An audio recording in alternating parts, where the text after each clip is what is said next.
Quem é Quem você? é você?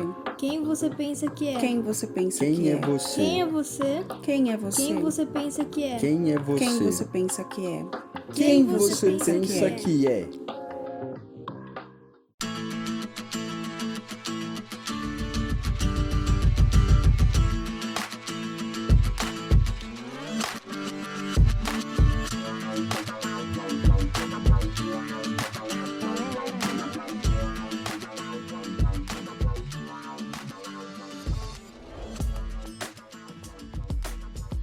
E aí, pessoas, bem-vindos a mais um episódio do Quem Você Pensa Que É, um podcast de personalidade. E vejam só vocês também, esse plot twist, um podcast com inclinações filosóficas. Olha isso, velho. Doideira, né? Então aqui, já ia esquecendo, eu sou o Ricardo, eu não me apresentei antes, né? E nesse podcast, a ideia é a gente investigar, faz você ser do jeito que você é, assim, sabe? Tipo, como a tua personalidade é construída, né? E assim, a gente sabe de várias fontes, né? Quando você para estudar personalidade, tem todo aquele rolê de 30 a 60% da genética, tem o meio cultural, né? Tem o ambiente, tem família, tem N fatores, né? Mas tem aquela coisinha também, sabe? Aquela fagulha que é sua, que mesmo que você, tipo, cresça num lugar que tem a mesma cultura de outras pessoas, tem os mesmos hábitos, você pode, tipo, consumir o mesmo tipo de conteúdo, de entretenimento, de literário e tal, mas mesmo assim, acaba que no final você é único. Tem aquela fagulha que faz você ser você, e a ideia desse podcast é investigar isso, cara. A gente quer entender o que faz as pessoas singulares, sabe?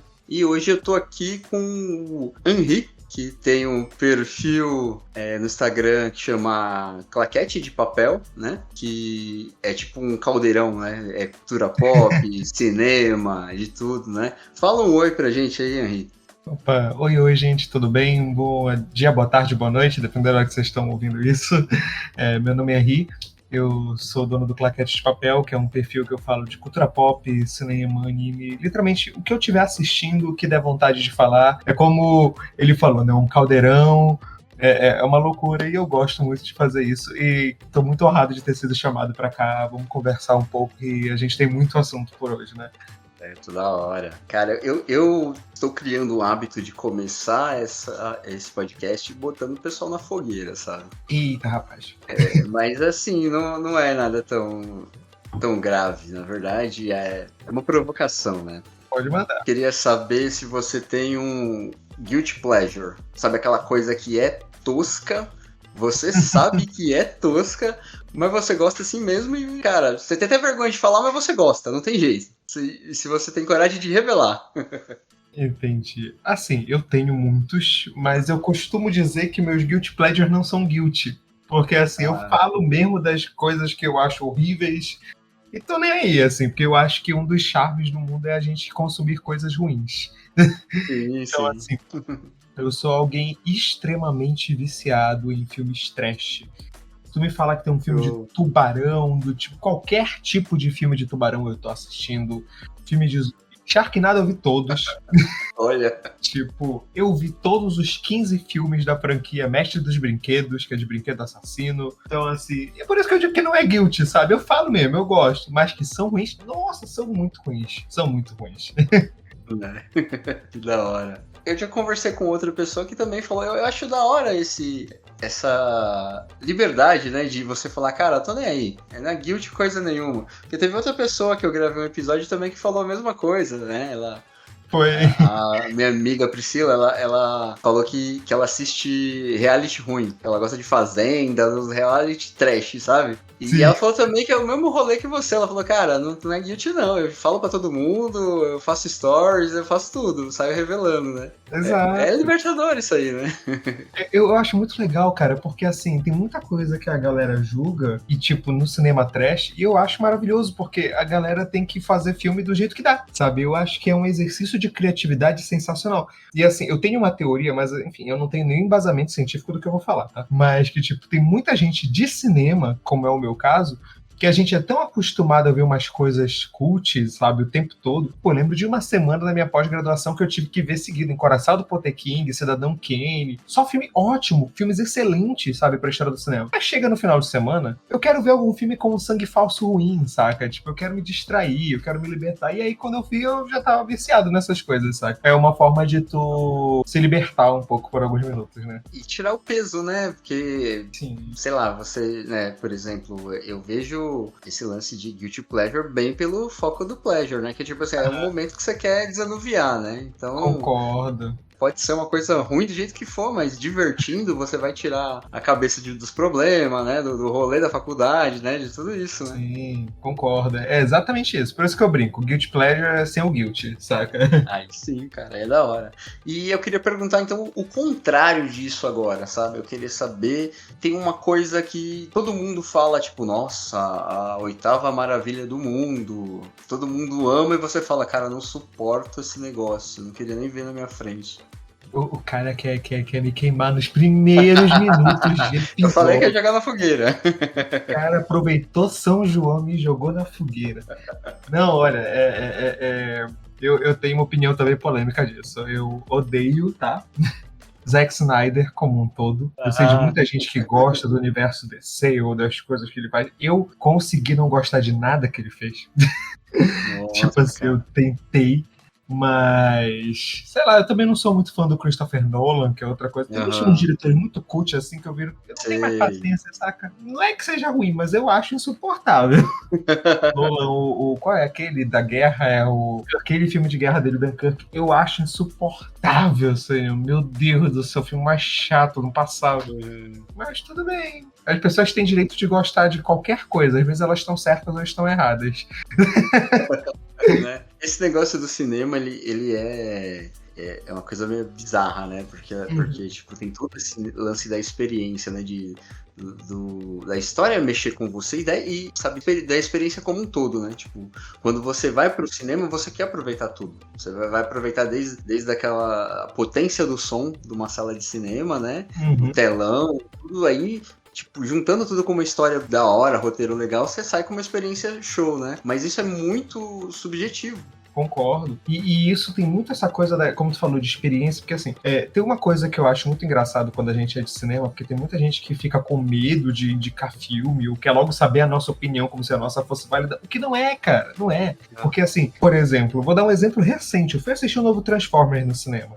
Ele é um filme bom? Ele é um roteiro bem estruturado? Ele tem... Não, cara, não é. Mas eu adorei, eu me distraí aquelas 2 horas que eu estava na sala de cinema e vi uma cena onde tinha um gorila robô em cima de um caminhão robô. Eu já tava muito feliz, saca? Tipo, é sobre isso, saca? Então, é como tu falou, a experiência. Talvez se eu visse esse filme em casa, ele não ia me tocar. Mas pela vibe de eu estar lá, eu fui no cinema sozinho, assim, numa tarde que eu não trabalhei. Cara, aliviou assim total, saca? Tipo assim, foi muito legal. Eu acho isso interessante. A experiência do cinema, ou de qualquer cultura pop como um todo, ela tem esses pontos, né? De tipo, que vai te tocar tanto na alma, tanto no pensamento, né? Também ele só vai funcionar bem dentro do cinema, né? Se você for parar pra assistir em casa na tua TV, depois você fala, nossa, cara, que triste. Concordo completamente.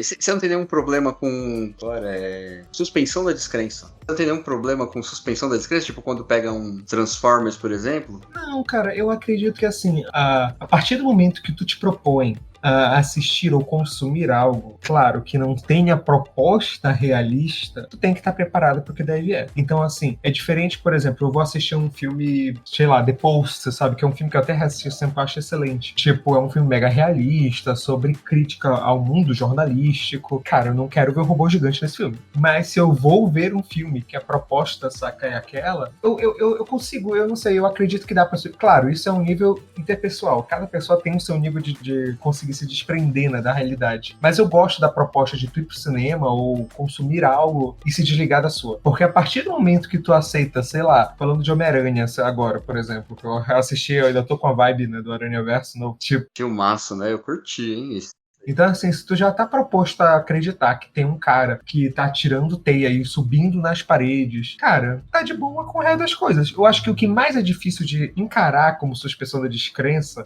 são as interpessoalidades. Tipo assim, se tu vai ver um filme e ver um humano não agindo como um humano na forma de falar ou agir, tipo, não tá nem aí pros superpoderes dele, tá? Tipo assim, mas se tu vê alguma coisa lá estranha... Por exemplo, eu tenho mais problema com gente burra em filme de terror, tipo assim, fazendo coisa que a gente nunca faria na vida real, do que com filme super-herói, entende? É esse o nível, saca? Que eu quero explicar, assim. Eu sou bem de boa com isso. Pergunto porque, assim, esse é um dos problemas que eu tenho, por exemplo, com Velozes e Furiosos, sabe? Eu não tenho cabeça pra ver Velozes e Furiosos, tá ligado?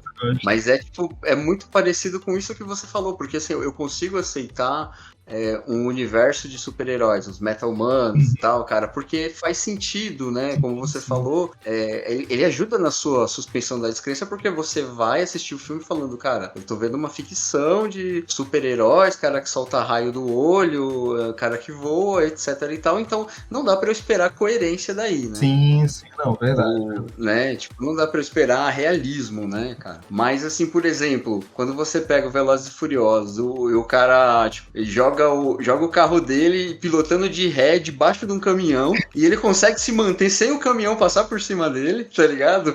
Pra roubar alguma coisa. Ah, cara, tipo, eu não consigo. Eu chego no meu limite, mano. Eu vi o trailer desse último.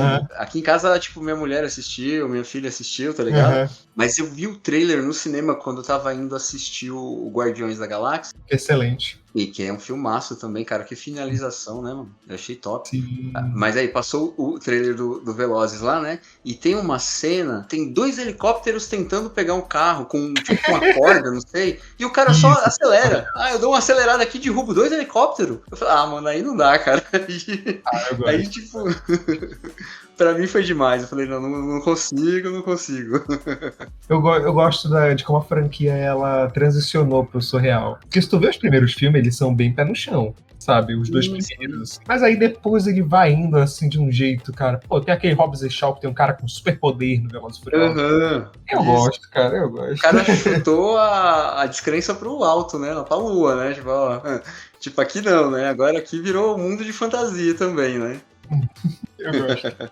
Eu já falei muito sobre isso com os amigos, né? Sobre o problema que eu tenho com filme que ele tenta vender, tipo, como se fosse real pra você, sabe? E aí tem todo um público que vai assistir, por exemplo, Velozes e Furiosos, que acha que pode pegar o palio dele e fazer a mesma coisa na rua, tá ligado?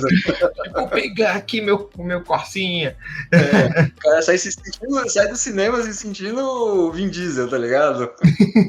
Tudo pela minha família. Eu acho divertido. Essas franquias de ação exageradas eu gosto tudo, cara. Missão Impossível também, sabe? 007, essas coisas eu gosto. É aquele negócio, né, cara? Se o cara conseguir vender legal, ó, tipo aquela ideia do... Né, por exemplo, você pensar em 007, né? É um monte de gambiarra que não existe também, né? Os caras forçam a amizade até onde dá, né? Mas ele vende pra você toda aquela historinha de super espiões, de tecnologia e blá blá blá, que você vai meio preparado pro cinema, assim, né? A gente compra a ideia, né? É verdade. Eu gosto. Eu fiz essa pergunta, essas 2 perguntas que eu faço no começo, eu enxergo elas como meio que uma investigação também, sabe? Da personalidade, né, cara? Porque diz muito sobre você, né? Aquilo que você, tipo, cara, não aguenta esse negócio nem perto de mim. E aquilo que você, tipo, mesmo sendo ruim, você fala, não, mano, adoro isso, né? É um lance que é muito singular, vai mudar muito de pessoa pra pessoa e tal, né? E isso, tipo assim, define muito o que, sei lá, ó, a nossa vida, todas as nossas decisões influenciam nos nossos gostos, né? Tipo, tem muito disso. Eu, por exemplo, tenho um gosto muito específico que eu gosto muito e eu não tenho tantos amigos pra conversar sobre isso, que é Tokusatsu. Eu sou muito fã. E eu sei que tem uma galera que odeia, que fala que tipo, é tosco, sabe? É um bando de cara fantasiado soltando faísca. Eu adoro, saca? Tipo assim, eu já vi quase todos os 35 filmes do Godzilla, sabe? Então, Caraca. eu gosto, é um ramo que eu me divirto, sabe? E isso tem a ver com a minha infância, por exemplo, sabe? O que eu gostava de fazer, o que eu gostava de assistir, saca? Então, como eu tô falando, isso vai depender muito de pessoa para pessoa. O que define o que ela vai gostar ou não gostar, né? Todos os caminhos que a vida faz ela ter, né? E tem o lance da nostalgia também, né? Falando de... Cara, não sei se você tá na mesma faixa de idade que eu, acho que não, acho que você é mais novo. Mas eu vi em primeira mão todos esses aí, cara. Sabe, tipo, eu assisti Jaspion, Changeman, Flashman, Jiraiya, sabe? Todos que você imaginar eu vi quando lançou. Tipo, passava na manchete, coisa assim, sabe? Ah, não, eu já fui ver em reprise, depois eu baixei pra ver tudo. Ah, tá. Eu vi ali na hora. Quantos anos tu tem? Cara, eu tô com 40 e... Faço 42. Ah, senão eu tenho 29.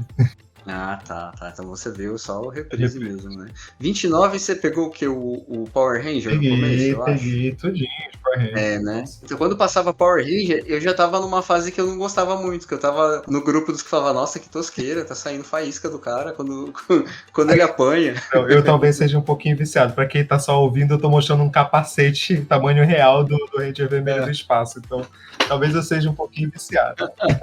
Um pouquinho, né?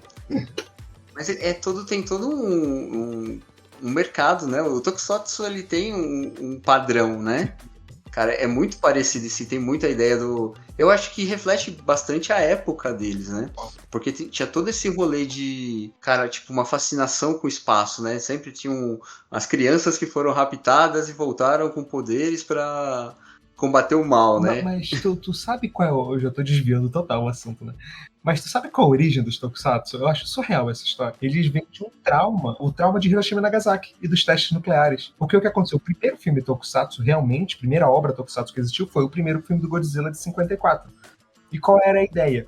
Eles se reuniram para fazer um filme de um monstro gigante que ia ser exatamente uma metáfora aos testes nucleares que estavam acontecendo no Japão. Então, que os Estados Unidos estavam fazendo no Japão. Então, tipo, só que como eles iam fazer em stop motion, só que eles viram que tava muito caro, tava demorando muito, e aí eles colocaram um cara fantasiado. Cara, foi daí o céu é o limite, porque fez tanto sucesso que pegaram essa ideia do que a gente chama de switch motion, né, essa questão do cara se vestir né, com a roupa de um personagem, aí de um monstro ou de super-herói, e logo depois começaram a fazer séries na televisão com essa técnica, como Ultraman. Depois veio o Kamen Rider. E, cara, tá aí até hoje, sabe? Tipo assim, eu acho surreal, porque o Tokusatsu, ele define muito a época que ele tá passando. Como tu falou, a época da corrida espacial e do fascínio estelar. Década de 70, tu tinha isso. Flashman era total, né? Os garotos do espaço. Jaspion, ele era um detetive espacial. E aí tu vai moldando e moldando. Por exemplo, mais recentemente, teve um em 2019 ou 2020, não lembro ao certo, que era o Kiramaide, que falava sobre... Foi até a época das Olimpíadas, então tipo, tinha uma vibe meio de esporte, e um dos caras praticava e-sport, sabe? Então, tipo assim, é uma coisa que vai se moldando com a época. Por isso que eu acho que eu sou tão fascinado por isso. A gente tem 60 anos de Tokusatsu, vai fazer 60 anos ano que vem de história de Tokusatsu. Então a gente tem muito da história, não só do Japão, mas eu acho que é um pouquinho reflexo do mundo todo, sabe? Eu acho isso bem legal. E é maneiro, né? Tipo, não tô na mesma pegada que você, sabe? Tipo, eu tô mais ou menos, sabe aquele tipo de entretenimento que você tem uma nostalgia, mas que você não tem muita vontade de voltar lá pra ver, pra falar, mano, vai que, tá ligado? Não, tem uns que ficaram bem toscos mesmo. Tem uns que ficaram bem toscos. Eu tenho um carinho por esses... Porque passei muito tempo com isso aí, cara. Passei muito tempo vendo. Acompanhei tudo isso.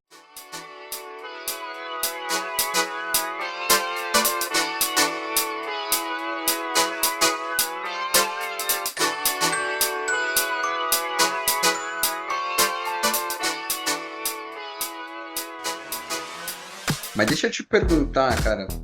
Você tinha falado comigo em off que você fez pós, né, de cinema? Isso. Eu sou de formação publicitário e pós-graduado em cinema. MBA em cinema. E assim, você consegue me dizer... Porque assim, todo mundo cresceu tipo, vendo filme, sessão da tarde, cinema e, tipo, viajando desse mundo do cinema e tal, né? Mas, de acordo com aquilo que a gente tá investigando aqui, tipo, se você tem uma faísquinha a mais, que você falou, não, eu quero tá ali, cara, eu quero fazer isso aqui, tá ligado? Pra mim não basta ficar assistindo, eu quero... você consegue dizer quando começou isso aí? Se tem alguma obra específica ou alguma coisa que você falou, cara, eu preciso me envolver com isso? Não?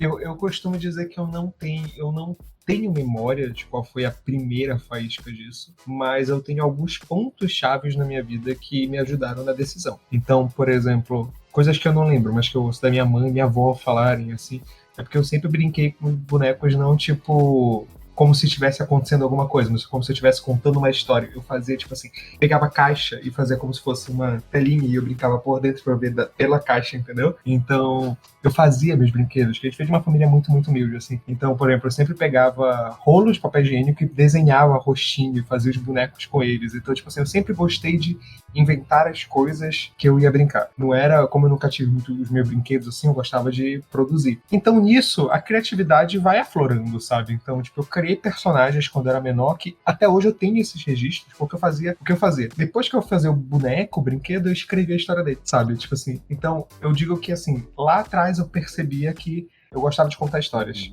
E aí foi evoluindo, já com 15 anos, para 14 para 15 anos, eu ganhei uma câmera, minha primeira câmera, que era uma bem genérica da Pentel, Pentex, não lembro mais nem a marca. Enfim, uma bem genérica assim. E eu comecei a gravar os vídeos dos ensaios do teatro que eu fazia. A gente contava historinhas e fazia coisas. E, obviamente, quando chegou o vestibular, como alguém que era muito da área de arte, eu fiz o quê? Engenharia.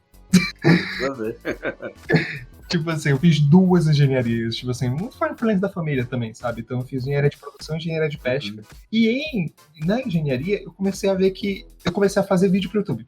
Eu já fazia desde 14 anos, mas era uma coisa bem, tipo assim, o 14 anos de 2008 é muito diferente do 14 anos de agora. A gente tem essa noção pelo acesso à informação. Né? Sim. Eu não tinha o acesso à informação de tutorial, eu não tinha, então nem tinha edição meus vídeos, sabe? Tipo assim, era... E hoje até os próprios aplicativos, né? Eles vêm com N filtros que você praticamente não tem que fazer nada pra fazer um filminho. Não, naquela época não tinha, então, tipo assim, eu fui praticando na garra mesmo, sem nenhum conhecimento disso, só que aí, quando eu já tava na faculdade, eu tava em estágio, coisa do tipo, e eu ficava querendo fazer mais, aí meus vídeos começaram a mudar, não era mais, tipo assim, só vlogzinho falando da minha vida, eu comecei a contar histórias, comecei a tentar inventar, eu fiz vídeos de viagem no tempo, onde o meu eu peguei um tapa-olho, tipo assim, coloquei um LEDzinho, sabe daquelas velhinhas de eletrônicas, eu cortei e coloquei como se fosse um LEDzinho, eu tentava fazer essas coisas pra contar minhas histórias, eu falei, cara, que é isso que eu quero. Aproveitei uma greve que teve em 2013 no Brasil todo, das universidades públicas, larguei tudo e fui fazer publicidade, porque ainda o curso de cinema era muito fraco aqui na região. Eu pensei, vou fazer publicidade, porque se tudo der errado, eu vi com produção de vídeo, que sempre é o que eu gostei. Era, como eu falei, nem que seja pra publicidade, eu queria trabalhar com produção de vídeo. E hoje em dia eu tô nisso, assim, sabe? Aí eu fui, fiz a pós de cinema, que finalmente eu quis. Como eu falei, eu acho que eu demorei muito pra entender que eu queria o cinema, mas eu sempre entendi que eu gostava de contar histórias. Fiz quadrinhos, escrevia livros, quase nada lançava, sabe? Eu fazia do jeito que dava. Sabe aquela coisa do... Quando eu comecei a trabalhar com alguma coisa, eu cansava muito rápido? Eu ficava, não, cara, eu tô nisso o dia todo fazendo a mesma coisa. E eu queria fazer coisas diferentes. O cinema, a arte me proporcionou isso. Então, se eu quiser fazer um filme de terror, onde eu vou lá e estudo como faz um sangue falso. Se um dia eu quiser fazer um filme de comédia, eu tenho que ir lá, eu tenho uns livros muito... Eu gosto de estudar muito a comédia como instrumento de estudo mesmo, sabe? Não só... Eu não sei se eu escrevo também comédia, mas eu gosto muito de estudar comédia. Então, é isso, sabe? Quero contar uma história de bombeiro, quero contar uma história de super-herói, de um astronauta, sei lá. Essa é a graça, sabe? Aí eu me descobri lá.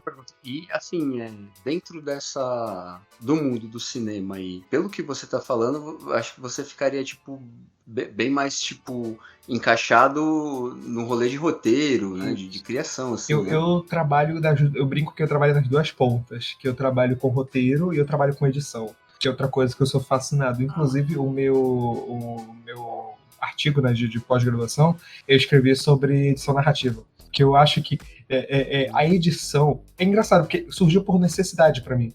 Como falei, eu fazia vídeo pro YouTube, eu tinha que aprender a editar no Vmaker, depois eu fui aprendendo e tal, né? Uhum. Aí, hoje em dia eu faço efeito especial em After Effects, Blender, essas coisas. Que da hora. Mas, naquela época, sabe, eu comecei a ver como tudo podia mudar por causa da edição. E eu comecei a me fascinar com isso. Então, tipo... Quando eu fui estudar mesmo, efeito Kuleshov, outras coisas técnicas do cinema de edição, eu me apaixonei, real. Então eu gosto de estar nessas 2 pontas, sabe? Eu nem sou o maior de dirigir, sabe? Eu não tenho paciência de estar lá dirigindo ator e falando, não, seja assim, não, caguei. Eu quero escrever a história e eu quero editar ela no final pra ficar bonito, entendeu? É tipo muito o rolê do criativo, isso, né? Isso. ficar imaginando o universo em si, os personagens, características, né? Coisa assim. Eu acho que é um trampo bem legal. Teve mais ou menos em 2015, eu comecei uma faculdade da FATEC, sabe? De desenvolvimento de jogos. Que legal, nossa, legal. Foi, só que eu saí fora antes, na verdade, mas eu também não aguentei terminar, não. Mas assim, é porque eu também tô mais ou menos pro lado do criativo, sabe? Eu desenho e tal, eu toco bateria, então eu tô muito mais pro lado das artes também, tá ligado? E aí, tipo, eu descobri com 6 meses de curso, assim, mais ou menos, que o foco daquele curso em específico era programar. Você saía um programador de lá. Se você quisesse, de repente, tipo, não tá rolando programar jogos, você saía um programador pra qualquer, né? Sabe, um dev. Você saía desenvolvendo, né? E a parte que era dedicada pra arte ali era um nada no final do curso, sabe? Você ia ter uma introdução a 3D, talvez. Entendi. Né? E, cara, tipo, tinha uma parte em específico que a gente teve aula no primeiro semestre, que era língua portuguesa, mas era para desenvolver, tipo, personagem, para desenvolver universo, as coisas assim. E eu adorava essa aula, bicho. Essa aula, pra mim, era a melhor, cara, tá ligado? De criar personagem, você tinha o desafio de... O teu personagem, independente do que você criou, você tinha que dar um jeito de fazer ele interagir com outro personagem de outra pessoa o mais diferente possível, tá ligado? Legal. Então, aí tinha todo o rolê da criatividade mesmo, de, cara, como é que eu faço... Aí tu te empolga mais nessa parte, né? Sim, é muito o rolê da criatividade, cara. Legal. Mas aí, tipo, entrou aula de cálculo, aula de programação, eu falei, mano, não dá, cara. Não quero mais. Não dá, não. Acabei saindo fora, né? Mas eu tô muito mais pro lado dos criativos também.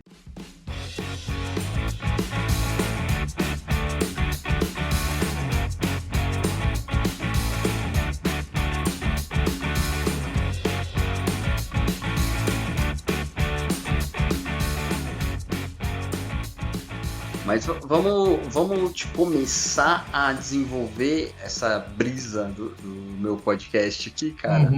Como a gente tem já meio que introduzido aqui, tipo, a importância tanto do cinema quanto da cultura pop na sua vida, né? Que você falou tudo que você curte e como que você foi direcionando para essas áreas, né? Eu queria tentar expandir, tipo, esse panorama para ver se a gente consegue meio que definir a importância desse tipo de cultura, tanto cinema quanto a cultura pop e tal, na construção da personalidade em geral, porque você para... Até tem aquele negócio que você falou que é meio polêmico, mas você para pra pensar.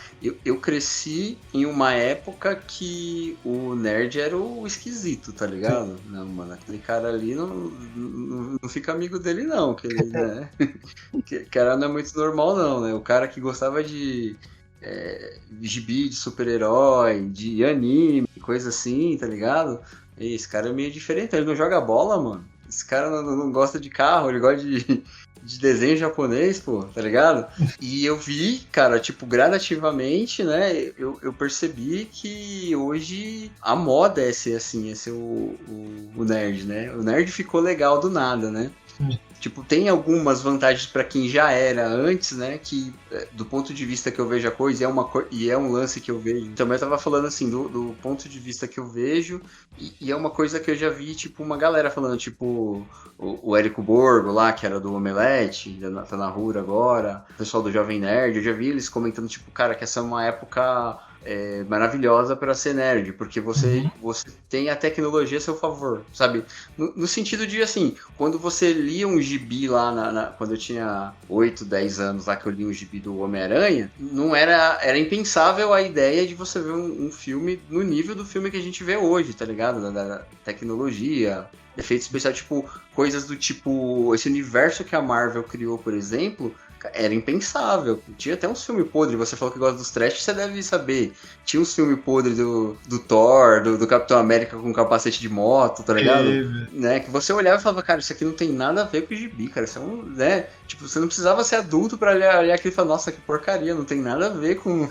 Então, tipo, eu vejo como uma vantagem, assim, que a gente consegue ver os universos que a gente cresceu assim, na tela do cinema hoje, né? Com essa ideia, porque se não fosse uma moda, a cultura nerd, se ela não estivesse vendendo do jeito que vende, talvez não tinha ninguém que se importasse em fazer alguma coisa assim hoje, né? Então, pra mim, nesse sentido é uma vantagem. Mas tem, claro, uma série de desvantagens também, né? Eu acho isso polêmico, porque assim, é muito legal a gente ter como tu falou, esse avanço midiático na questão dos super-heróis, popularizar mais, ter mais efeitos, serem coisas de alto orçamento. Cara, isso era impensável antigamente. Antes do filme de 78 do Super-Homem, do Richard Donner, né, que o Christopher Reeve, o saudoso Christopher Reeve, fez o Super-Homem, tipo, eram coisas consideradas extremamente baixo orçamento, sabe? Mas foi a partir daí que eles começaram a tentar investir mais. Claro que isso não foi da noite pro dia, a gente só foi ter um resultado muito maior no final dos anos 90 e nos anos 2000, com X-Men, Blade e Homem-Aranha, que mostraram como dava pra produzir com aquele alto orçamento, né? Mas eu tenho uma opinião meio polêmica nisso, porque assim, eu peguei a transição do nerd do esquisito pro popular, porque eu vi, quando tava na escola, o lançamento de Big Bang Theory, e como as pessoas começavam a falar de como, nossa, é legal ser nerd. Eu já não tenho uma opinião muito legal sobre isso, porque o meio nerd, e eu digo isso por meio que conviver neste meio, é extremamente tóxico. A gente tem um meio que é muito machista, que tem muitas problemáticas. E eu costumo dizer que não é que isso tenha tornado os nerds babacas. Na verdade, eu digo que a internet só fez mostrar mais isso. A gente tá dando voz pra... Sabe aquela velha... Eu vou citar Paulo Freire, né? Essa educação não é libertadora. O sonho do oprimido é se tornar o opressor, né? Então a gente teve muito isso. Pois a gente tem muito isso no meio nerd. É gente babaca que parece que não entende que... Eu costumo dizer que, principalmente no início de grandes produções, que hoje em dia são consideradas tipo obras de arte do meio nerd, a gente tinha mensagens incríveis. Por exemplo, Super-Homem. Antes de se tornar um instrumento de guerra na mão dos Estados Unidos, na década de 40, todo o surgimento dele tem a ver com imigração. Então, tipo, foram 2 judeus que migraram para os Estados Unidos, que criaram o Super-Homem e colocaram aquilo no quadrinho. O Super-Homem é um reflexo daquilo. Mas se tu reparar, muitos cineastas, o Zack Snyder, por exemplo, que eu acabei de falar mal, entre outros, parece que vão pra coisa católica do negócio. Querem tornar o Super-Homem falar, olha só, é o único filho que foi mandado. Sendo que judeu nem pensava nisso, cara, saca? Tipo, isso foi uma apropriação. Sem contar com tantas outras coisas que a gente pode falar, que, por exemplo, e isso não é um reinventando, isso tem um quadrinho da DC. Sabe qual é uma das origens da fortuna do Batman dos quadrinhos? Veio de uma exploração, tipo assim, real. E isso é uma coisa muito bem abordada em alguns quadrinhos, mas em poucos, porque não querem falar do assunto polêmico. Entendeu? Que filme já tinha falado disso? Nenhum filme fala disso. Mas hoje é meio que um consenso, né, cara? Que tipo assim, um cara pra colocar roupa colada preta e sair à noite batendo em bandido, ele não bate muito bem na cabeça, né? Pois é. Eu acho que hoje em dia já é um consenso isso, né? Não? Eu costumo dizer que a Marvel, no início, principalmente, enquanto a DC colocava ícones de perfeição humana no isso, tá? Eu tô falando bem só pra deixar claro que a gente tem 80 anos de história e quadrinho, pode ser que alguém possa me refutar, e é verdade, tem como refutar em várias épocas, eu tô falando do início, né? O início da DC eram pessoas perfeitas, né? Tipo, era o Deus, o homem que alcançou o seu máximo no Batman, é a mulher que tem toda a verdade, a Mulher Maravilha, tipo, o grande atleta, que era o Flash, antes de ser o Barry Allen, né? Quando o Jay Garrick dos quadrinhos. Então, a Marvel começou com o contrário, a Marvel começou com problemas, e esse era um dos charmes dela. Então, assim, o Homem de Ferro é um alcoólatra babaca, o Capitão América é um cara fora do seu tempo, o Quarteto Fantástico tem muito problema familiar, e aí a gente vê em 2 ápices que eu acho da Marvel, que são os X-Men, que é um grande reflexo do preconceito. Cara, tem muito disso em X-Men.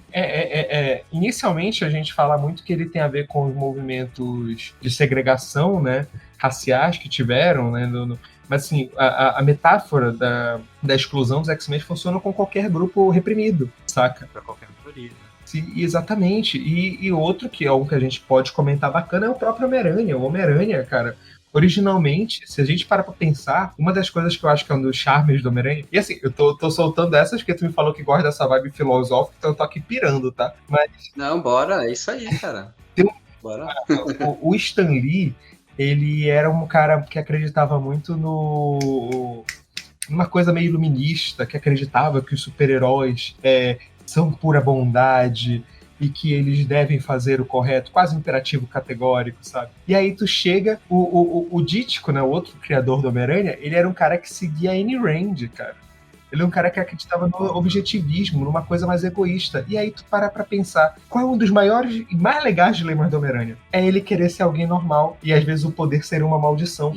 É uma coisa que só existe por causa dessa briga entre o Stan Lee e o Dítico, sabe? Porque por mais que nunca fosse diretamente escrita nas páginas, a gente sentia, porque os dois brigavam entre isso. Nos bastidores, eles duraram só umas 30 edições juntas, aí o Dítico saiu. Então, eu acho isso surreal, sabe? Tipo assim, o quanto isso tem pra ensinar pra gente, saca? Tipo, o quanto a cultura pop tem pra gente explorar. Mas aí eu vejo um monte de gente que vai no cinema e só fala, nossa, que legal, olha o Tobey e o Andrew juntos, sabe? Meu irmão...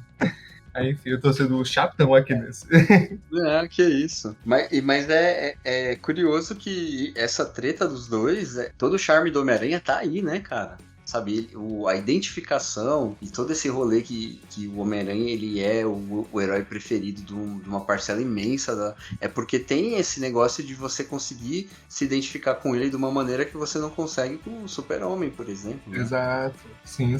É uma coisa que, na verdade, aí por isso que eu falei, né, tem uns anos e anos da DC, né? Mas eu acho que o Super-Homem pós as crises nos quadrinhos, né, da DC, ele se tornou um personagem muito mais identificável. Eu gosto muito disso. Mas, tipo assim, é justamente quando o Super... Por exemplo, tem um quadrinho, inclusive eu tenho ele, que é o Super-Homem Esmaga Clã, que ele é baseado em um programa de rádio que existia na década de 40, se eu não estou enganado, que qual era a proposta... Eu não lembro se era final da década de 30 ou início dos anos 40, tá? Eu vou deixar essa margem porque eu não sei afirmar certinho. Mas qual era a proposta desse programa de rádio? Era narrar historinhas do Super-Homem e eles começaram a escrever coisas originais, tipo, além dos quadrinhos. Então, coisas como a Kryptonita surgiram lá, não nos quadrinhos. Só que teve um programa específico que era o Super-Homem contra o Clã da Cruz de Fogo, que um cara, ele tava investigando coisas da Ku Klux Klan de verdade, e ele passou essas informações pra galera da rádio, e eles fizeram um programa onde é o Super-Homem impedindo a Ku Klux Klan de avançar. E por incrível que pareça, isso impediu pode parecer pouco, né? Mas impediu de uma reunião acontecer. Tipo assim, porque a polícia ficou atenta. E essa história é tão surreal que eles lançaram um quadrinho, não tem nem 3 anos. Inclusive, saiu no Brasil ano passado, mas o quadrinho deve ter lançado uns 2, 3 anos, narrando essa história, e a edição que sai no Brasil, que é linda, não vou fazer propaganda de graça pra editora, mas a edição é linda, ela tem atrás um anexo com documentos explicando toda essa história que eu tô falando, assim, contando a história real que inspirou o quadrinho, saca? E é sensacional, cara, é incrível, porque, primeiro, tá aí um personagem que a gente fala... Eu gosto de como as pessoas têm tentado tirar a imagem do Super-Homem dos Estados Unidos. Se tu reparar em alguns filmes e algumas obras, estão tentando tirar isso pra mostrar como ele é o ícone de bondade e que os Estados Unidos às vezes tem muito problema. Porque é só tu parar pra pensar, quem é o maior vilão do Super-Homem? É um empresário americano. Também, né, no cinema, o Capitão América, ele desvinculou muito rápido do... Porque eu lembro, cara, de ler os gibis do Capitão América, ele era um patriota chato, mano. Exato. Ele desvinculou rápido, né? Sim, nos quadrinhos tem um momento que ele fica descrente com os Estados Unidos, ele se torna um nômade, que é um cara sem pátria, mas, tipo assim, é muito vai e volta nos quadrinhos, depende muito do autor. Nos cinemas foi muito rápido, e eu achei isso muito legal. Na verdade, no próprio primeiro filme dele, já tem ele ficando meio descrente com o governo, né, que só quer usar ele como uma propaganda, né, e no segundo filme, então, que é, eu acho, o melhor filme do Capitão América e um dos melhores filmes da Marvel, que é Capitão América 2. É mesmo. É sensacional, cara, porque tem tudo isso, né? O medo da paranoia, o pós-11 de setembro perturbando até hoje a mente dos americanos. Eu acho sensacional. É bem louco mesmo. E tanto ele quanto o Super-Homem teve todo esse... Mas você consegue tipo, definir qual é a data, tipo, nos quadrinhos? Faz muito tempo, porque eu acho que é até um tanto recente esse receio com os Estados Unidos, tipo, cara, os monstros capitalistas e tal. É um pouco recente até, não é?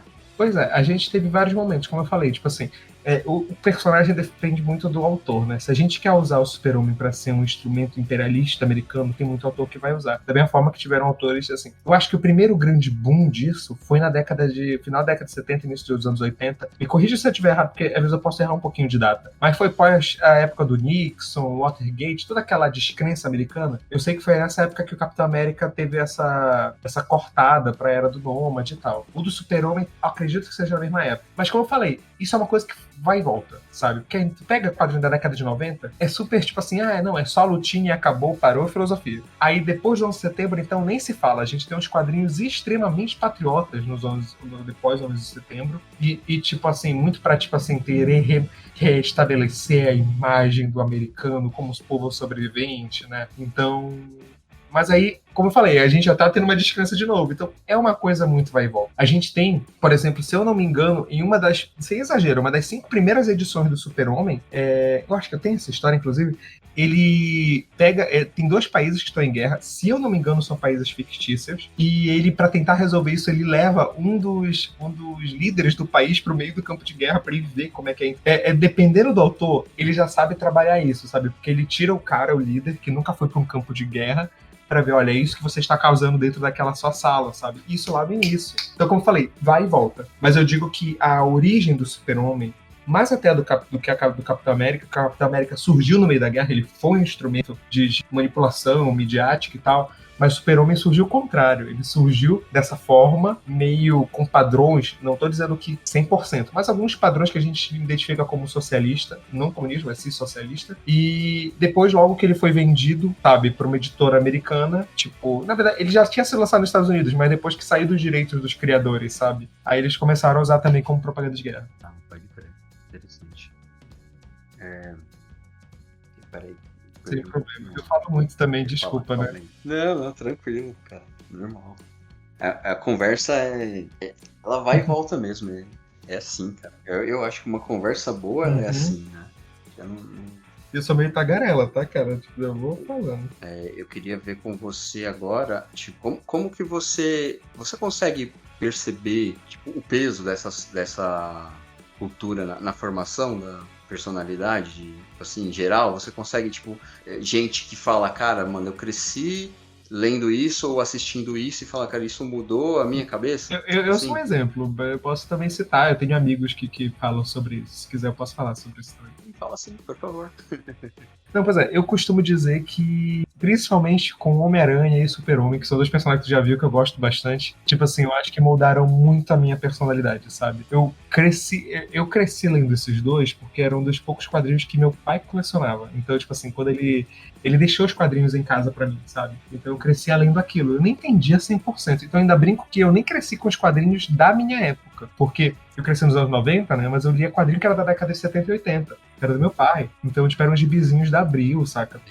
E eu costumo dizer que eu aprendi muito com aquilo bem no momento da formação da personalidade, né? Toda essa questão de responsabilidade que o Homem-Aranha ensina excelentemente nos gibis, saca? Tipo, pô, eu li quando era criança, eu nem recomendo as pessoas lerem isso quando era criança, mas vou falar, né? Eu li A Morte da Gwen Stacy quando era criança, pra mim foi um dos quadrinhos que mais chocou a minha vida. Real, assim. Tem um quadrinho que eu nunca esqueço, que é uma saga tripla chamada Se Esse For Meu Destino, que é um quadrinho do Homem-Aranha, que são da edição 29, 30 e 31, que o que acontece? Vai parecer muito idiota, mas vai fazer sentido. É um quadrinho sobre o Peter tá indo pra faculdade, então ele tá com aquela crise de tipo, eu tenho que seguir a minha vida ou eu preciso ser um super-herói. Só que algumas edições antes, a tia May tinha sido atacada, ela perdeu muito sangue e ele transferiu o sangue pra ela, fez uma transfusão, né? Só que aí, do nada, ela começa a passar mal, porque o sangue dele não tá sendo compatível com ela por ter radioatividade da aranha. Então a história se passa com ele indo buscar a cura pra ela, só que e aí que tá o charme. Quando ele consegue a cura que tava com o Dr. Octopus, a base cai em cima dele. Ele tava numa base que cai e fica cheio de destroços em cima do Homem-Aranha. O resto do quadrinho, por bastante tempo, é ele embaixo desses destroços refletindo o que faz ele ser o Homem-Aranha. Então, tipo assim, foi um quadrinho que me tocou muito nisso. Parece uma história simples, né? Tipo assim, de aventura, de super-herói. Mas ele começa a pensar, cara, olha, o que as minhas atitudes podem fazer? Eu preciso pensar melhor nelas. Ou eu salvo a tia May, ou eu me salvo. O que eu vou fazer, sabe? É uma lição muito importante que influenciou muito na minha vida, sabe? Então, e como tu percebeu também, quando eu fui pro meio acadêmico, eu comecei a estudar realmente esses personagens. Eu fui estudar filosofia dentro de Homem-Aranha, eu fui realmente estudar a questão sociológica dentro do personagem. E eu conheço muita gente que se afetou com isso, sabe? Que não vai falar só do tipo, olha que filme legal. Não, o quanto esse filme te tocou, entende? Mesma coisa do Super-Homem. Cara, principalmente o Super-Homem do Christopher Reeve, cara. Assim que eu cresci, a minha infância assistindo esse filme. E lendo os gibis, e toda a questão de, tipo assim, da responsabilidade. São 2 personagens que, pode reparar, que eles ensinam muito sobre responsabilidade. Se eles podem fazer o bem, eles têm que continuar fazendo. Então, tipo, mudou muito o meu dia a dia. E sem contar, como eu tô falando também, na questão de contar uma história. Quando eu li esse quadrinho do Homem-Aranha, que eu comentei, Esse Foi o Meu Destino, eu lembro também de ter mexido uma chavezinha na minha cabeça, de ter percebido que até onde a gente pode ir? A gente precisa contar uma história cheia de cena de ação ou coisa assim com super-herói? Não. A gente pode contar uma história sobre reflexão, sobre luto. Nossa, o próprio Homem-Aranha, após a história da Gwen Stacy, ele tem umas sagas muito lindas sobre luto. Tem uma saga chamada Homem-Aranha Azul, que inteira é sobre perder um ente querido. É lindo, é lindo. E eu te digo, isso me ajudou na perda do meu primeiro amor. Tipo assim, eu reli esse quadrinho. É uma coisa que me toca muito. Então eu costumo dizer que a cultura pop, se a gente abrir o coração e ver muito mais do que uma história legal pra caçar easter egg ou coisa do tipo, ela pode ensinar muito mesmo. Então, eu vou sair um pouquinho do assunto super-herói, quadrinho, mas ainda continuar na cultura pop, que é outra coisa que é um dos meus fascínios, que é Zelda. Eu sou muito viciado. Rapidinho, que eu lembrei aqui, e que você falou sobre e é quadrinho também, que era sobre luto e tal. Eu lembrei, não sei se você leu esse, é graphic novel e, se eu não me engano, tinha mais de um volume do Surfista Prateado, com que ele morre, que ele tem uma doença que nem o Galactus consegue tirar de dentro dele. Eu li isso, mas faz muito tempo. Esse quadrinho é antigo, né? Eu lembro... Eu lembro, mas eu... tem um tempinho. Mas é tipo uma das coisas mais filosóficas que eu vi numa HQ, cara. Que é, sabe, tipo, ele já é inclinado à filosofia, né? O surfista, né? Mas essa gráfica em específica eu achei que ela tem a filosofia trabalhando esse rolê do... Não, e era isso que eu ia comentar agora. Como eu falei, né? Saindo um pouquinho do super-herói, outra coisa que eu sou muito fascinado é Zelda. E eu lembro que o Majora's Mask, né, o jogo Majora's Mask, ele fala sobre as fases do luto. Literalmente o jogo é uma mini analogia às fases do luto, sabe? Cada fase do jogo, cada coisa que o Link tá aprendendo sobre superação. Claro, disfarçado, é uma história de fantasia e tal. É outra coisa que me tocou muito, sabe? Eu acho que luto, inclusive, é um dos assuntos mais abordados na história, porque é uma das dores mais universais. Então, por mais que a gente diga que tem culturas que encaram a morte de formas diferentes, sempre a perda tá aqui dentro, sabe? A gente pode ficar feliz pela transição para um plano espiritual, dependendo de algumas religiões, mas a gente tem a questão do egoísmo, da gente querer a pessoa lá, né? Cara, a quantidade de coisa que a gente tem sobre luto, como você falou, videogame, filme, quadrinho, é incrível. Inclusive, isso é um mega assunto para ser abordado e estudado mais, inclusive. Verdade. Um tempo atrás, você falou aí, eu lembrei, uma autora da Darkseid, cara, não vou lembrar o nome dele. Não cheguei a ler. Confissões do Crematório, é muito bom, cara. Mas ele, assim, ele não é romance, não é nada, ele, tipo assim, é um relato da mulher mesmo, né? O que acontece é que ela começa a trabalhar no crematório e aí ela começa a se aprofundar na ideia de morte que a gente tem, na cultura que a gente tem sobre a morte. E aí ela fala muito sobre tudo esse rolê que você falou, que é gente que encara, que nem encara a morte, né? Gente que nem fala disso, cara, não fala, né? Se recusa a pensar, né, sobre isso, e é um negócio que todo mundo vai um dia, né, não tem pra onde correr, mas é um assunto tabu, né, e ela tem um segundo livro que é Viajando pra conhecer culturas, aí tem tribo, que tem esse rolê que você falou que, tipo, faz festa quando a pessoa morre e tal, né, é muito bom, cara, porque parece que a meta dela, e ela até comenta em algum momento dos livros, é ela tentar, tipo aliviar, né? Fazer com que o tema morte seja um tema mais, tipo, menos tabu e mais comum, sabe, cara? Tipo, encare de uma maneira mais, tá ligado? Mais tranquila. Eu vou atrás, fiquei realmente bem interessado. Do crematório. Não, eu vou atrás. Mas eu não vou lembrar o nome. Você me passa no WhatsApp aí pra eu não esquecer. Passo sim. Pode crer. Passo sim. Desculpa, é porque eu lembrei de uma coisa. Eu posso comentar mais uma coisinha rapidinho? Pode sim. É porque a gente tá falando também sobre a questão de se moldar a personalidade, né? Tipo assim, o que a gente assiste e tal. E eu lembro de um amigo meu, o Sérgio, eu vou mandar isso daqui pra ele ouvir depois, que a gente conversava muito sobre, voltando lá ao Tokusatsu, como isso afeta a nossa vida, né?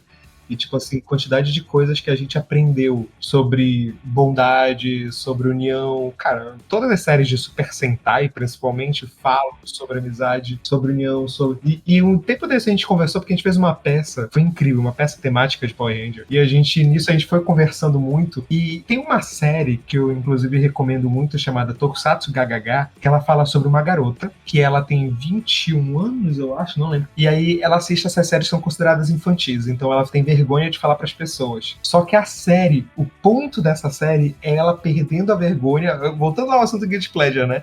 Tipo, aprendendo a assumir o gosto dela. E mostra como isso atinge a vida dela. Aí tem uma cena logo no primeiro episódio, pra eu não estragar o resto da série, caso alguém vá ver, que ela tá num trem e ela tava fingindo que tava dormindo pra não dar um lugar pra um passageiro, um idoso. Aí aparece na frente dela um cara, tipo de Super Sentai na imaginação dela, falando: não foi isso que falamos na série ontem, como a voz, ontem aprendemos sobre como devemos fazer o bem pras pessoas. Aí ela levanta pra ceder o lugar pro velhinho. Parece uma cena idiota, mas é muito boa, porque mostra como isso atinge a nossa vida, né? O que a gente assiste, o que a gente consome, ensina muito sobre a gente, né? Aí eu lembrei disso agora. E eu falei muito disso com o Sérgio um tempo desse. Eu acho muito legal, voltando ao Tokusatsu, né? Sim. É como se fosse tipo um reflexo da consciência, né? Isso daí, né? É o jeito que a consciência dela aparece pra ela, né? Tipo, acontece com todo mundo, mas não é um cara do Super Sentai que aparece pra você, né? Mas basicamente foi um jeito que eles usaram pra falar, né? Que a consciência dela e a consciência dela foi trabalhada por essa cultura do Tokusatsu, no caso, né? Molda a personalidade, né? Cara, e isso tem muito a ver com essa conversa que a gente tá tendo aqui hoje, que é a importância, né, cara? Tipo, tanto a gente focou bastante em quadrinhos e tal, mas todo esse boom do cinema também, né? Cara, tem muita coisa, assim, que você pra pensar, cara, mano, filmes que fizeram você, tipo, você sair pensando do cinema, você falando, cara, tipo, né? Eu acho muito da hora isso, mano. Tem obras, assim, que você nem consegue esquecer mais, né, cara? Que ela se carrega pra vida, né? Uns filmes, assim, né? Cara, eu poderia citar, por exemplo, cara, de comédia, sabe, do Jim Carrey, o Mentiroso. Nossa. Mano, é muito da hora, cara. Tu acredita que eu tinha pensado em exemplo do Jim Carrey também pra falar, mas não era o Mentiroso? É mesmo? Tu falou sobre filmes que... Tem um filme que meu sonho era poder apagar ele da minha cabeça pra ver de novo como se fosse a primeira vez, assim, pra ter o mesmo impacto, que é o Show de Truman. Show de Truman, putz, é filmaço. Aquele filme pra mim é uma aula. É uma aula de cinema que, assim, me moldou muito também em entendimento sobre perseverança, e sobre, tipo, a ideia de se libertar. Eu acho que a gente, às vezes, se prende tanto por coisa que a gente pensa que os outros estão pensando da gente, sabe? E esse filme é ele quebrando esse tabu, quebrando isso pra ele se libertar e fazer a própria missão, saca? Então, e descobrindo enfim, o que aquilo não é a realidade dele. E, tipo, o Jim Carrey, nessa época, ainda fazia uns filmes excelentes, né? Convenhamos, né? Como tu falou, também o Mentiroso é outro filme. Mano, aquilo é um dos melhores filmes de pai e filho que existe, saca? Tipo... Maravilhoso, mano. Eu falei o Jim Carrey, mas, sabe, eu tinha o hábito de... Teve uma época que eu colecionava... Eu parei agora, depois passou um pouco de tempo, meio que desencanei, né? Mas eu colecionava DVD, né? Acho que com esse rolê todo do streaming aí, acabou que ficou um negócio, né? Um exercício meio bobo, né? Mas eu acabei parando. Mas assim, eu fazia questão de comprar filmes que eu falo, mano, esse filme aqui, cara, não importa o tanto de vezes que eu assisti, é um filme que eu quero ter ele perto porque eu vou assistir de novo, né? E aí eu tinha um critério muito, não era só, tipo, sair comprando filme, né? Eu tinha um critério do tipo, cara, esse aqui tem que ser aquele filme que tem aquela mensagem que eu sei que eu vou voltar nela. E aí não importa a dificuldade, eu saía caçando, né? Aí eu tinha, por exemplo, Sociedade dos Poetas Mortos. Excelente! Cara, nossa, que filme! Tu trouxe agora um filmaço. Nossa, e tem um outro do Robin Williams que é tão bom quanto... Não.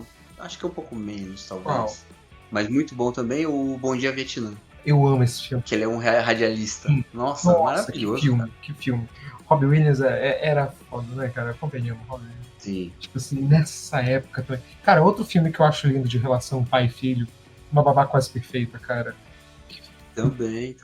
Eu reassisti esse filme não tem muito tempo, deve ter um ano mais ou menos, assim. E eu tava uma época querendo fazer uma maratona Robin Williams, sabe? Tipo, você tava revendo vários filmes dele. E eu vi a lição que tem no filme, muito mais do que uma comédia de um cara fantasiado de mulher, a lição que tem sobre o pai e o filho, assim, eu acho muito lindo. Não é sobre um casamento, mas sim sobre a paternidade, saca? Acho muito bom.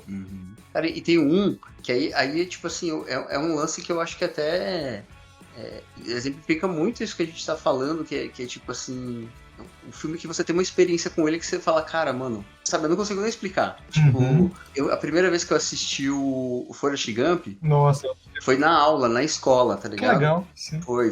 Eu nem lembro mais, hoje eu não consigo lembrar qual que era o motivo exato, não sei se era pra fazer algum tipo de resumo, eu não lembro o motivo, tá ligado? Mas eu lembro que a primeira vez que eu vi foi na escola. Cara, eu já vi esse filme fácil umas 10 vezes, eu acho. Bom, e merecido, olha. Porque, tipo, merecido, porque assim, depois que eu vi na escola eu aluguei, depois que eu aluguei eu comprei o DVD, depois que eu comprei o DVD eu assisti no stream, tá ligado? Eu perdi as contas do tanto de vezes que eu assisti, entende? Merecido. E eu acho até meio triste que assim, você já deve ter ouvido em algum lugar, né? Mas assim, o termo Forrest Gump virou tipo meio que um sinônimo de mentiroso, tá ligado? Tipo assim, o cara quer xingar alguém de mentira e fala, o Forrest Gump ali, né? E cara, é um desconhecimento do rolê do filme total, né, mano? Porque em nenhum momento é mentira ali, né, velho? Mas aí, eu não sei. É porque eu acho que uma das graças do filme é que ele deixa em aberto isso. É tipo assim, ele flerta com a fantasia, né? Isso. A ideia é que, na verdade, a gente mexer com alguém que tem uma visão sobre a realidade diferente, Sim. uma pessoa com TEA, né, tipo, ou qualquer coisa do tipo, tem essa percepção diferente. Então, muitas das coisas do filme são mentiras. Tipo assim, e o filme tem pistas disso. Só que, justamente, ele nunca te dizer isso exatamente é um dos charmes dele. Porque o meu problema é quando usam isso como um termo pejorativo, que é como você está falando, a pessoa chamar de mentiroso como se fosse pejorativo. E não, é só um filme sobre uma ilusão, sabe? O que é muito diferente, uma mentira. Mas assim, o que eu acho que, tipo, acaba sendo a mensagem ali no filme, né? Independente de todo o rolê, cara, a pureza do cara, né, mano? Nossa, sim, concordo, né, linda. Né? E, cara, tipo assim, constantemente, vez após vez durante o filme, ele rebate gente que é sarcástico, gente que é mal com ele, com uma inocência, né? E sempre sai vencedor no final da discussão. Porque mesmo aparentemente, se o cara discuta com ele ou coisa assim durante o filme, a resposta dele, cara, faz ele sair por cima, quase sempre, né? Tipo, idiota é quem faz idiotice, tá ligado?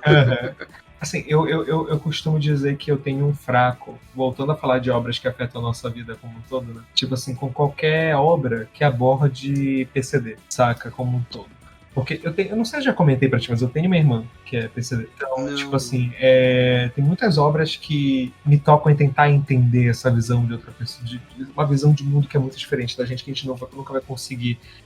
A gente pode exercer empatia, mas nunca vai ter os mesmos olhos daquela pessoa. Então, por exemplo, tem uma obra, literalmente, é o meu quadrinho favorito. A gente chegou num ponto agora de, tipo assim, de cartada mesmo. Assim. O meu quadrinho favorito é o Não Era Você Que Eu Esperava. Ele é um quadrinho chamado de um francês chamado Fabien Tomé, e ele fala sobre um pai que tem uma filha com Down. Só que a graça dessa obra é que ela vai mostrando todas as dificuldades e todo o aprendizado do amar. Porque, tipo assim, a gente costuma só falar das coisas bonitas quando a mídia aborda Down ou coisa do tipo, mas não fala das dificuldades, de como a gente vai aprendendo. Mas o lindo desse quadrinho é porque ele tem essas duas facetas. Não é nenhuma história de drama até, tipo, dramatizando demais a criação, mas também mostrando o lado bonito. E na obra, que é baseado na vida dele, ele tem uma filha com Down, mostra a relação dele com a mulher, com a outra filha que aprende a ser irmã dela, sabe? Os avós e tudo mais. O sistema de saúde, cara, pensa num quadrinho riquíssimo. E aquilo me tocou muito. Porque tem tanta visão da criança, por exemplo, que foi a minha infância, lidando com a minha irmã. Querendo ou não, por mais que eu não seja pai, a visão do pai é a pessoa madura do quadrinho. Então, tipo assim, a questão de maturidade dele tentando proteger e aprendendo a proteger a própria filha. Então, tipo, eu tive a oportunidade de conhecer o Fabien Tomé. Eu fui ano passado na Comic Con. Literalmente foi a primeira coisa que eu fui atrás. Foi ir atrás dele, que ele tava lá. Levei uma foto da minha irmã. pedi autógrafo, eu conversei com ele. Cara, o cara é incrível. A gente quase chorou conversando sobre isso, porque eu contei tudo isso que eu falei agora da minha empolgação com o quadrinho pra ele, falei da minha irmã. Nossa, cara. Então, tipo assim, já é um assunto que me toca muito, PCD como um todo. E Forrest Gump tem muito disso também, saca? Mas Aí eu trouxe esse quadrinho que foi... Eu te digo, existe um Henry antes desse quadrinho e depois desse quadrinho, sabe? Tipo, o que eu aprendi naquela obra é muito lindo, é muito lindo. A gente refletindo com a gente mesmo. Por exemplo, tem coisas que eu vi que os meus pais, principalmente a minha mãe, que criou muito minha irmã, assim, faziam, e eu não entendi. Porque eu sei lá, eu tinha uns 7 anos de idade, minha irmã 5, ela é 2 anos mais nova que eu, e eu via que, meus pais não podiam me buscar na escola ou fazer tais coisas, e eu era uma criança que, como uma criança, não entende, então eu ficava triste, queria, mas hoje em dia eu entendo o que meus pais faziam, que era pra dar uma qualidade de vida melhor pra minha irmã, entende? E eu vi isso lendo o quadrinho, que aí eu comecei, eu lembro que eu emprestei pra minha mãe chorou lendo esse quadrinho, foi uma experiência muito familiar, linda, sabe? Então, tipo, tem obra realmente que te define muito, cara, que a gente aprende muito. Cara, e eu acho que esse tipo de olhar, tipo, com essa sensibilidade, é só como você falou mesmo, alguém que tem na família mesmo, né? É uma coisa bem, bem pessoal. É porque, tipo assim, que nem você falou, sua mãe chorou e você entendeu um monte de coisa da sua vida através dele, né? Mas, por exemplo, se eu tivesse lido, eu poderia ter, como você falou, uma empatia, né, pelo personagem e tudo, mas não seria a mesma coisa que é pra você, né? Sim, sim. Não tem as obras que atingem a gente no âmago, né? Tipo, uma coisa bem única, né? Mas é muito legal tu ler essas coisas e tu perceber, por exemplo, que não é só contigo. Então, sim, cara. Um outro ponto que, por exemplo, é um quadrinho que eu acho lindo, lindo, mas eu abri muito mais os olhos conversando com amigos meus, é o Jeremias Pele, que é um quadrinho... Sim, bom pra caramba, mano. Eu tenho ele. Pois é, e tipo assim, eu como uma pessoa branca, eu exerci empatia, entendi muito daquilo. Só que o Antônio, que é um amigo meu que leu, que ele é uma pessoa negra, ele conversou muito comigo sobre como ele se identificou com coisas que o Jeremias passou na infância dele. Ele conversa que o pai precisa ter com o Jeremias para explicar de por que as pessoas tratam diferente. Então, tipo assim, é uma coisa que eu não passei, mas olha só como o mundo da arte é incrível, né? Olha o que ele te faz proporcionar. A gente aprende outra visão, coisas que eu nunca pensei, que eu comecei a pensar dentro desse quadrinho, e muito mais quando a gente se dispõe a abrir os ouvidos para outras pessoas, tipo, que a gente aprende mais ainda delas, saca? Da mesma forma que eu tô te falando sobre um quadrinho de PCD, entendeu? Eu acho isso sensacional, eu acho uma troca maravilhosa. Assim. Cara, e esse do Jeremias aí, ele é muito parecido com todo... Cara, todo o boom do primeiro filme do Pantera Negra, né? Nossa. Sabe, toda aquela, né? Que é outro filmaço, eu lembro, cara, de... Cara, eu vi na internet um vídeo do Chadwick, né? Que ele fez, tipo, uma campanha com uma emissora, eu acho que era de TV, em que, tipo, eles chamavam pessoas pretas pra, tipo, falar, cara, dá uma mensagem pro ator aí e fala a importância do filme pra você e tal, né? E ele tava, tipo, do lado, escondido na cortina, assim, cara. E aí, tipo, tinha uma galera que ia falar, né, sobre, cara, agora eu tenho um super-herói, sabe? Tem uma representação e tal. E aí ele aparecia e dava um abraço no pessoal, tá ligado? Muito show de bola, cara, muito show de bola.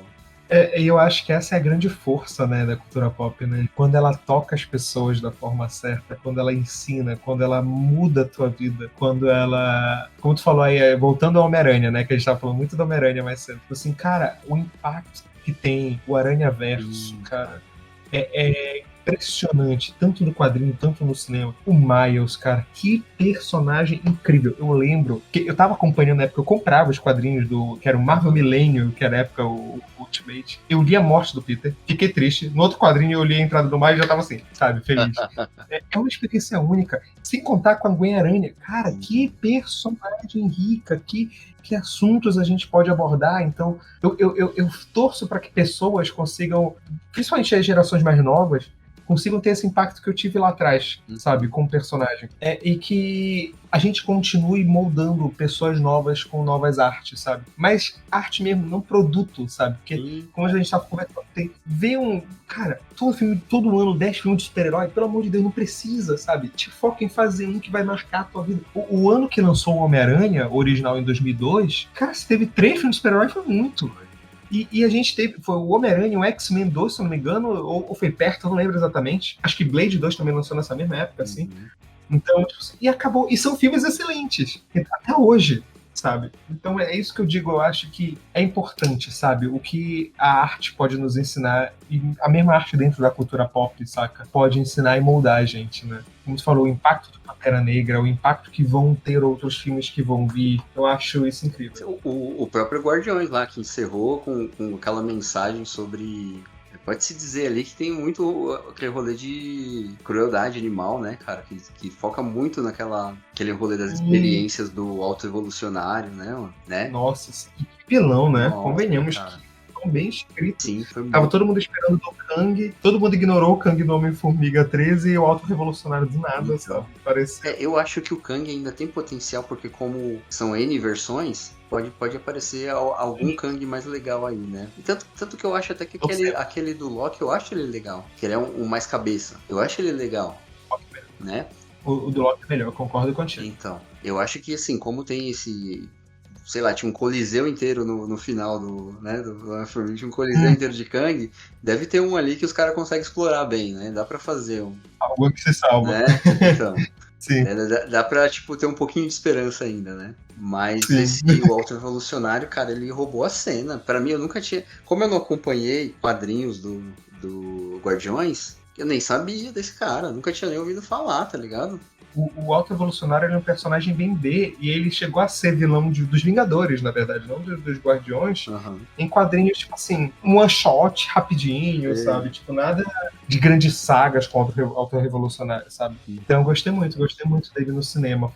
Ele é muito diferente visualmente, inclusive. Nos quadrinhos ele parece um robozão, sabe? Ele é meio branco e vermelho, assim, sabe? Então, eu gostei muito da abordagem do cinema dele. Sim, eu gosto essa pegada de ir um pouquinho além da história do super-herói, como a gente tinha até comentado lá atrás, porque, cara, é muito legal você ver efeito especial, você ver os caras voando, você ver o Hulk transformando e tal, né? Mas quando os caras, tipo, aproveita esse cenário pra passar uma mensagem, cara, tipo, a do Guardiões e essa que você falou do Aranha Verso, que tem muito... Cara, eu acho que ali bate forte com muita molecada ali em fase de crescimento, porque ele discute muito esse rolê da inadequação, né, mano? Né? Do cara, tipo, tentar achar o lugar dele no mundo e tal, né? O Homem-Aranha sempre teve essa lição com jovens, né? Você pode reparar que, tipo, todo super-herói, Super-Homem, Batman, eles tinham essa questão de serem pessoas de 30 e poucos anos, saca? Tipo, o próprio Homem de Ferro, que já era um milionário. Eu acho que fosse um pouquinho mais jovem, ainda era um cara mais velho. E o Homem-Aranha tinha aquela coisa, né? Tipo, eu preciso me encontrar enquanto pessoa. Pra ser super-herói não é minha profissão, eu tô estudando. Então, tipo assim, tudo vai moldando a gente, né, cara? Tipo assim, a evolução e a gente se encontrando. Como eu falei, a experiência que eu tive com o Homem-Aranha de me ajudar a me encontrar enquanto pessoa, enquanto o que eu devo fazer e o que eu devo ter como responsabilidade, né? Eu vejo que esses novos filmes, esses novos Homens-Aranhas que existem, vão ajudar a galera. Inclusive, o Homem-Aranha 2099 nos quadrinhos, aí, logo nos primeiros quadrinhos da década de 90, que eu cheguei a ler quando era menor, eu brinco que eu aprendi muito com ele a revolta contra o sistema. Porque por mais que no cinema ele seja o antagonista do Miles, eu não vou dar muito spoiler aí pra galera que ainda não viu, que é meio recente, né? Mas, tipo assim, nos quadrinhos, o grande vilão dele é uma grande empresa, que é o Alquimax. Então, tipo assim, tem muito uma coisa de contra o sistema. Então, tipo, se eu era revoltadinho adolescente desde aquela época por causa de Homem-Aranha também. Então, tipo, tem muito isso. Tipo, você tava falando...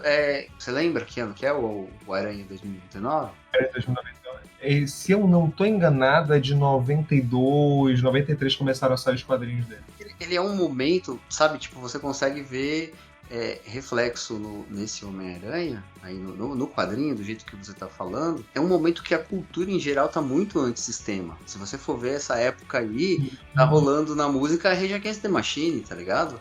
Verdade, nossa. Sim. Tipo assim, tem muita influência ainda do punk ali, né, mano? E muito essa ideia do sistema capitalista e que tá destruindo tudo, né? Mas sabe uma coisa que eu vou complementar? Eu acho que qualquer jovem artista é moldado por sua rebeldia. Sim. Então, tipo assim, se a gente tem um sistema que é, como a gente sabe, extremamente capitalista, a partir do momento que... Vamos voltar lá pra trás, cara. Beatles era, tipo assim, super Só os jovens gostavam, velho, e falavam mal. E tu pode reparar isso no primeiro filme dos Beatles, o Hard Day's Night, como eles fazem uma piada com isso, que o grande problema é o avô do Paul, que é um velho, ou seja, mostrando, olha como os velhos estão dando problema, né? O conservadorismo do sistema. Então, tipo assim, e vamos avançando assim, a gente vai ter sempre isso, sabe? Tipo, de alguma forma na mídia, se a gente tem um governo extremamente capitalismo, ou tipo, extremamente de direita, a gente vai criando essas rebeldias nos jovens. Da mesma forma que, às vezes, também, em governos de esquerda, existe a rebeldia de qualquer forma, porque o jovem se molda pela sua rebeldia. Então, tipo, muito da fase artística das pessoas surge lá. Seja o Legião Urbana, que foi lá e cantou contra o tédio em Brasília e aquela cidade que foi toda construída sobre um modelo, né, exatamente. Ou tipo, como tu falou, o Rage Against the Machine, o Homem-Aranha 2099. Então, assim, porque eu acho, inclusive, que no cinema atual vai ajudar muitas pessoas a abrirem a cabeça nisso. Porque a gente veio de uma era, e eu tô falando assim, política global inicialmente. Um país que a gente sempre ainda... Eu acho errado, né? Eu tô falando a questão que acontece, não que eu concordo. Mas, querendo ou não, a gente volta muitos olhos pra política estadunidense, né? Então, tipo, passamos por um governo Trump que foi um caos, e muitos outros países passaram por movimentos de extrema-direita. Então, tipo assim, a gente tá tendo muito disso na arte, tentando quebrar esse tabu e tentando mostrar os problemas disso, sabe? E vídeo Brasil, né? A gente sabe o que a gente passou aí por esse governo Bolsonaro, querendo ou não.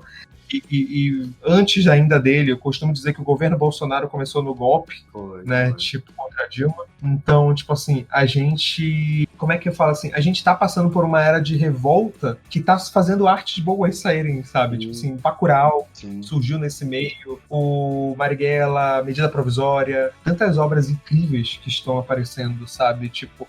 Eu acho muito triste a gente precisar passar pelo caos para ver o arco-íris, mas, tipo assim, a gente tá passando por um período desse. Então eu tenho visto até essas mensagens voltarem, né? Então, mas eu vejo, tipo, muito como a história é uma coisa muito cíclica, não é, cara? Verdade. Nossa, é surreal isso. Né? Porque tem todo esse...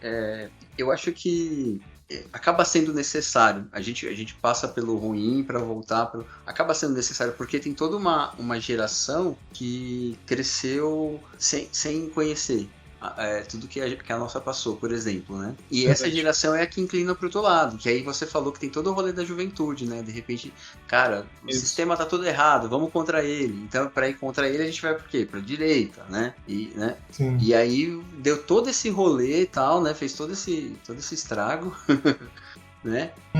Mas eu vejo como cíclico, cara. Eu acho que a gente vai ter um tempinho aí de esquerda de novo, mas eu não descarto a ideia de aparecer novamente aí daqui, sei lá, 10, 20, 30 anos, esses caras de novo, tá ligado? Porque fica esse... É um pêndulo, sei lá, mano, né? Fica esse vai e volta, né? Verdade. É a história, né? É surreal isso. E a gente vê isso muito refletido na arte, né? Sim. Tipo assim, a gente pensa no cinema dos anos 90, pós-governo Collor e pós-ditadura militar, fazendo obras incríveis sobre antissistema, né? Tipo, o que é isso, Companheiro, o Quatrilho, Central do Brasil, que querendo ou não é um filme que é completamente relatando problemas governamentais, tipo, desde a era do Collor, e entre outros, Bicho de Sete Cabeças, que é uma luta antimanicomial. E aí depois a gente teve lá nos anos 2000 uma coisa contra, uns filmes de direita, como Tropa de Elite, o Segurança Nacional, sabe? Tipo, filmes que tem essa pegada, assim, e aí depois a gente também teve os filmes de Lava Jatista, né? Cara, uma série que saiu na Netflix, Sistema, não sei, um negócio assim. Mecanismo. Hã? O Mecanismo. Mecanismo. Nossa, cara, coxinha que dói aquilo ali, né, mano? Exato. Caraca. Nossa, então, tipo assim, e pode ver com a galera do MBL, era tudo gente jovem, saca? Porque, tipo, não viu realmente, cresceu no governo Lula, tipo assim, reclamando, e aí vai pra extrema-direita. Então, tipo, eu espero um momento de paz, sabe, por agora. Tipo, estamos restabelecendo aí de uma guerra, né, vamos dizer assim, e que a gente vai voltar a ter essas coisas de novo, saca? Mas, eu concordo contigo, infelizmente a gente não vai descartar, essa ideia de daqui a algum tempo ter outra dessas revoltinhas assim, sabe? E aí, estamos aqui já falando de política, sociologia, filosofia, né, aqui nessa pira, mas é realismo capitalista, né? É mais fácil a gente imaginar o fim do mundo do que o fim do capitalismo. Sim, né? sim. Quando elas repensarem na arte, né, aí a gente vai fazendo, né? Tipo, acho legal isso.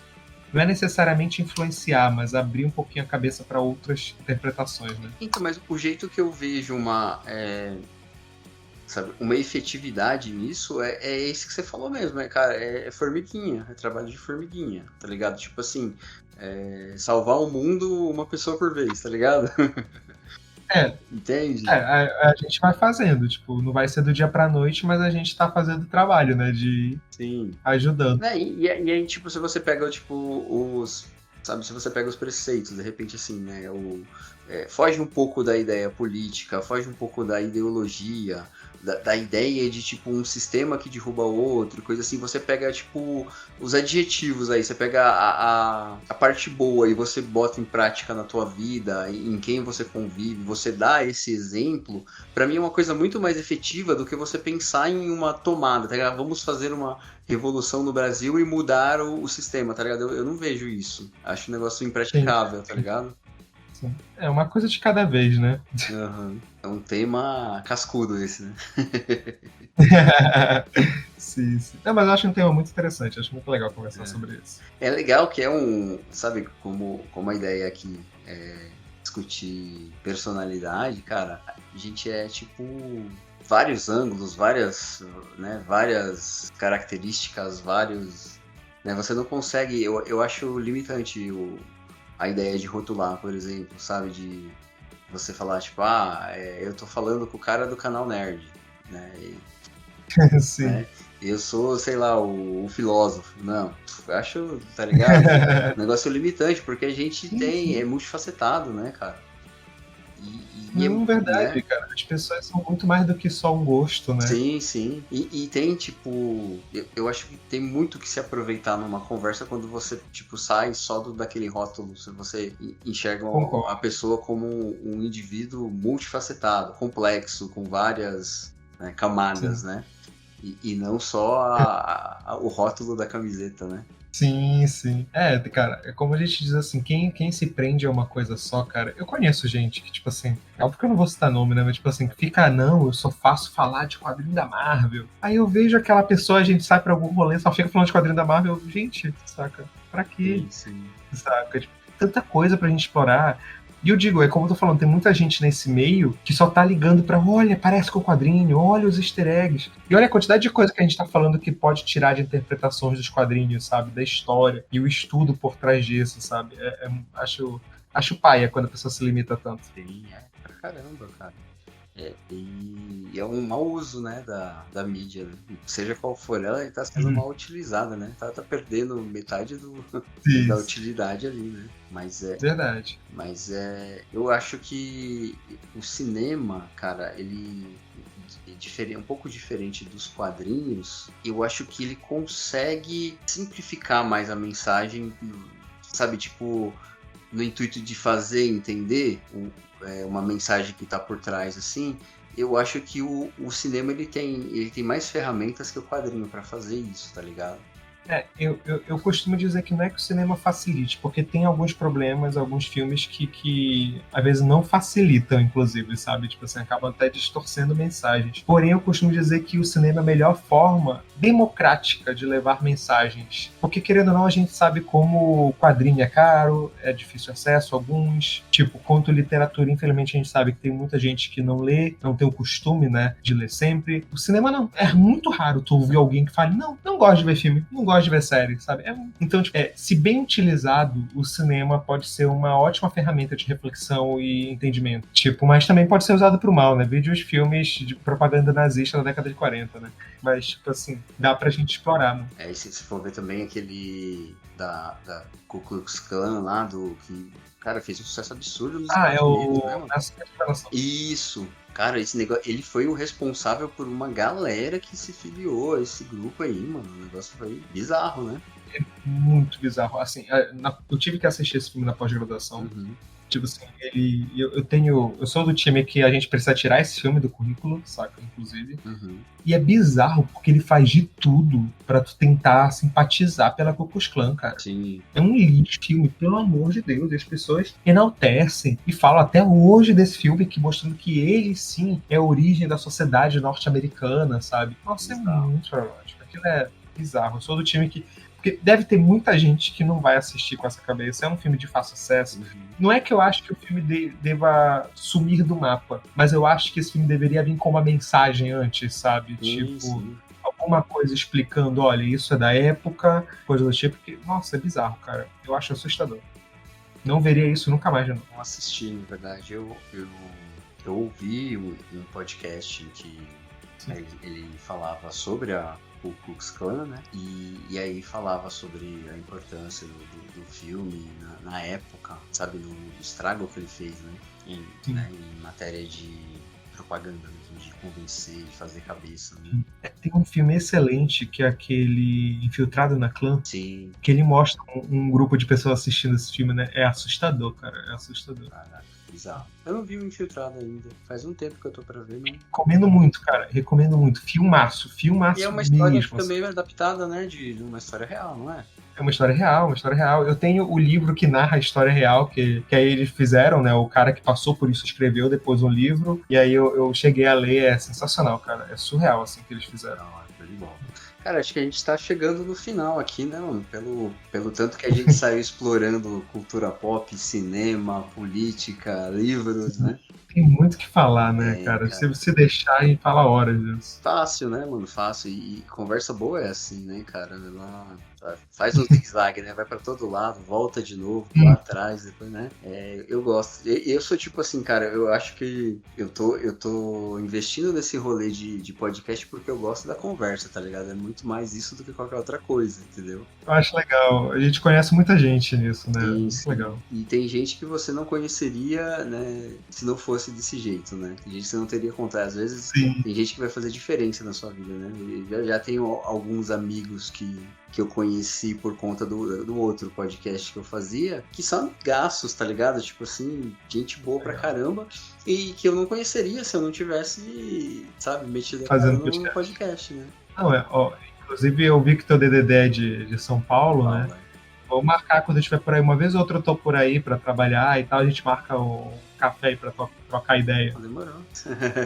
Quando eu for, eu vou te avisar. Eu acho que devo ir até o fim do ano, devo ir pelo menos mais 2 vezes ainda, mas vou avisar. Não, demorou. Marcamos sim, cara. Tranquilão. Mas gostei muito do papo, cara. Tem muita coisa pra falar, né? Sim. Então, como que as pessoas fazem pra te encontrar aí nas redes, cara? Vende seu peixe aí. Olha aí, o ex-engenheiro de pesca vendendo peixe.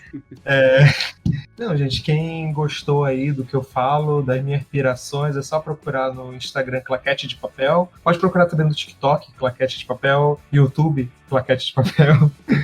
E o que mais? Tem um podcast, eu não sei quando eu vou voltar, mas também pode procurar no Spotify, Claquete de Papel. Então, tipo, eu falo de cultura pop, eu tento tirar algumas interpretações, assim, eu gosto de ver filme e pirar um pouco. Quem quiser, só dá uma procurada lá, e eu quero te agradecer pelo convite de novo. Foi muito legal, cara, tipo assim, como você falou, conversa boa, né, dura, faz zigue-zague, então, tipo, foi muito bacana mesmo, assim, a gente tirou muita coisa bacana desse assunto. Da hora, cara. Pessoal, eu creio que a gente obteve um sucesso nessa investigação hoje, né? Porque estamos nessa meta de cobrir aquela fagulha que faz você ser você mesmo, né? Aquela coisa da personalidade que vai além, né? E a gente descobre hoje aí que tem todo esse poder, né? Da cultura pop, né? E do cinema. Fora outras coisas que a gente passou aqui durante a conversa, como música também, né, e tal. Grandes ferramentas na formação da personalidade, né? Pro bem e pro mal, às vezes, mas grandes ferramentas, né? Creio que é isso. Logo mais outro episódio aí. Um abraço. Tchau. Tchau, gente.